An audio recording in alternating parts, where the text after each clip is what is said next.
This is the book Beat Depression, written by David Hinds, written in 2001. This one is chapter 2. It's called What's Happening to Me? ? My mind is troubled like a fountain stirred, and I myself see not the bottom of it. Quote by William Shakespeare from 1564 to 1616. It says, Troilus and Cressida probably. 20% of us will experience depression in our lifetime. What's happening to me? Depression is a disorder of mood affecting the brain and the central nervous system. In general, it is characterized by extreme gloom, feelings of inadequacy and isolation, and an inability to concentrate. The illness can appear mysterious, variable, and elusive in the manner in which it creeps up and takes hold. It remains almost incomprehensible to those who have not experienced it. Depression can be so severe that life hardly feels worth living, and sufferers frequently feel unable to cope with their responsibilities. It causes a tremendous amount of misery and distress, and is a reason for people taking time off work. Even mild, persistent depression can take a huge toll on work and parental or personal relationships.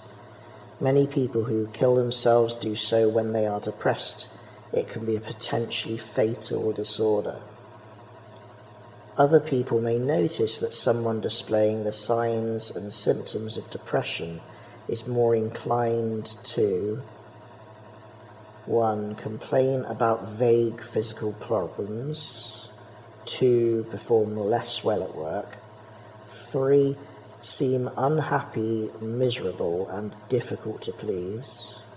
4. Appear to worry or feel guilty about things in general. 5. Be more irritable than usual. 6. Seem isolated and unable to talk about things.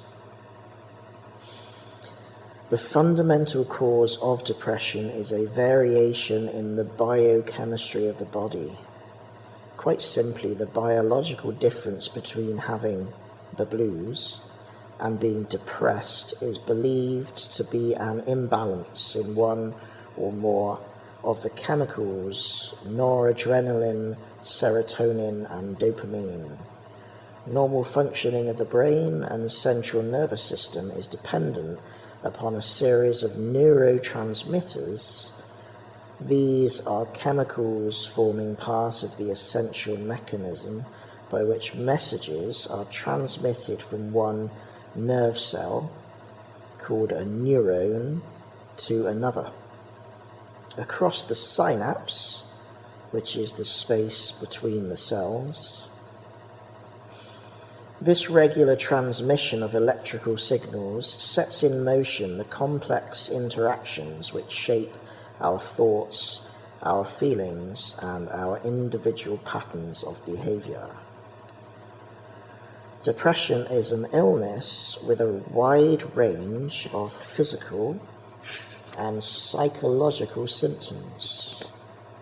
Loved ones, family and friends, as well as the depressed person, are anxious to know the cause of depression, but there is usually more than one reason, and these contributing factors can differ from one person to the next.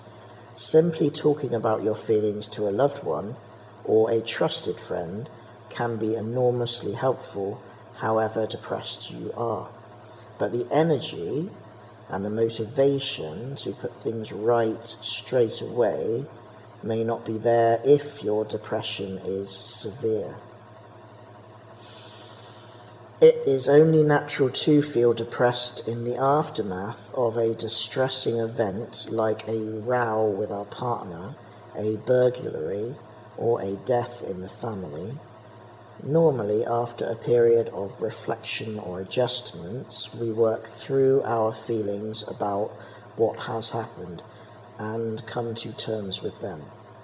It is at stressful times like these that our individual circumstances and our friends can make all the difference. If, for example, we find ourselves alone in difficult or unfamiliar situations, anxious, physically ill, exhausted, run down, in debt, or with other worries, we are more likely to succumb to depression, whereas in happier times we would cope. This applies equally to children, teenagers, and adults, male and female, notwithstanding the fact that men find it harder to admit to their feelings of depression and to seek medical advice and treatment. In my professional experience of problem solving, responding intellectually to a dilemma that will get worse if left unchecked is not a sign of weakness, just the opposite. Strong characters like Florence Nightingale and Winston Churchill were no strangers to depression. And Stephen Fry. That isn't in the book, I'll just add that. Personality is believed to play a part in depression. Some people seem to be more at risk than others. This may be due to body chemistry or to the result of traumatic events from our childhood which have impacted on our personality, such as bullying, abuse, the various misadventures of youth, or problems occurring later in life. The genetic factor can be an important feature in depression, particularly with certain types of depressive disorders that can recur. Some people are more prone to depression than others because of their inherited genes. Until very recently, there remained a minority of depressed people who did not respond to the limited range of treatments previously available.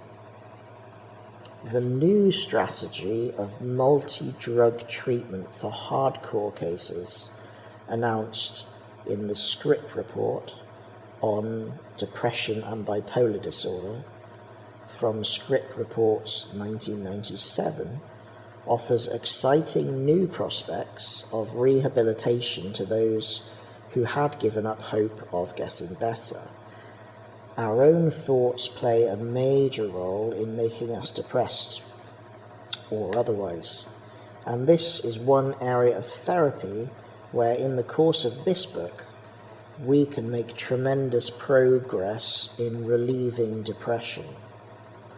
Later, when you are ready, we are going to shape and use one of the essential keys to release from depression by using a system of revised thought patterns which will be fun and easy to grasp. Understandably, when we are depressed, we can make the mistake of assuming that our feelings are at fault, when the real problem is probably the way we are thinking about life in general. Many of us, particularly those who are depressed, have a tendency to blame ourselves for everyday events that happen and to put the worst possible interpretation on things that are said to us. This misguided and rather selective way of thinking is self-defeating and further fuels our feelings of low self-esteem and depression. To get better quickly and to enjoy life to the full, you will need to adopt a new way of thinking which is forward-looking and blame-free. In order to differentiate between the two ways of thinking, we shall call the old way outmoded thinking and the new way revised thinking. Fortunately, to master this revised way of thinking is simple. It will be easy because you will cut out much of the stress and aggravation from your life at source, no matter who you are. Everything that is required for you to benefit is included in the chapters to come. A major purpose of this book is to help readers to look at their individual circumstances and to develop the skills necessary to beat depression.